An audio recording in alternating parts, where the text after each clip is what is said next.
Welcome back to Primetime News. Time now for the Business Review. Now this week, the Business Review looks at climate change and its impact on Jamaican farmers. We have more from Dashan Hendricks. The Business Review this week looks at an issue not many people consider when thinking of business reporting.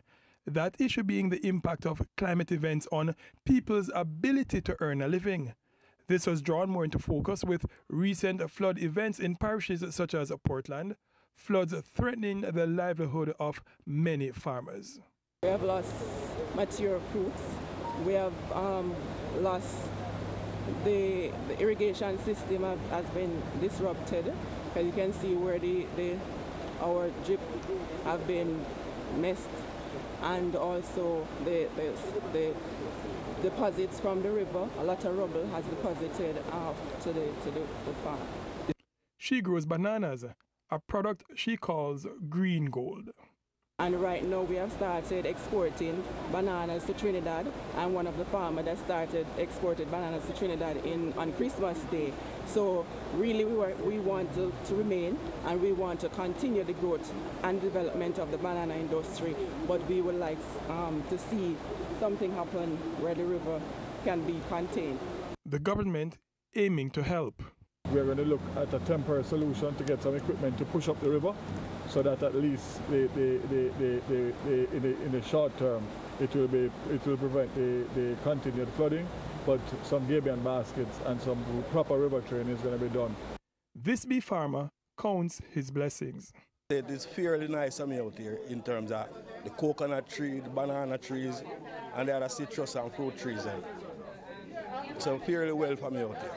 But a solemn message for those who think climate change issues are for consideration by a select few.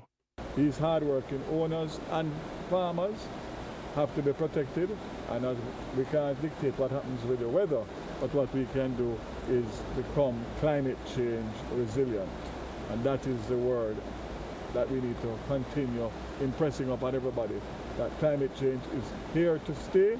It is probably going to get worse as the years go by, so we have to make sure and put in what we need to do to become climate resilient. So river training for this river is a priority. And plans being laid out to help farmers even more. Quite frankly, another thing we have to look at is how do we assist the farmers who have the money and want to buy a vehicle, a pickup, for instance, a four-wheel drive. There are certain limitations, but I'll tell you this, any of you who need a vehicle and can find the money and you've satisfied the minimum requirements, you just send in your application. I'll see to it that it's processed as quickly as possible so you can get a farm vehicle.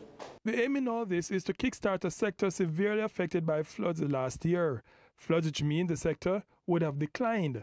But the hope is that with the new funding and other aid, the sector can bounce back in 2018. Employing thousands more, earning even millions more for the farmers and the country. For the Business Review, I am Dashan Hendricks.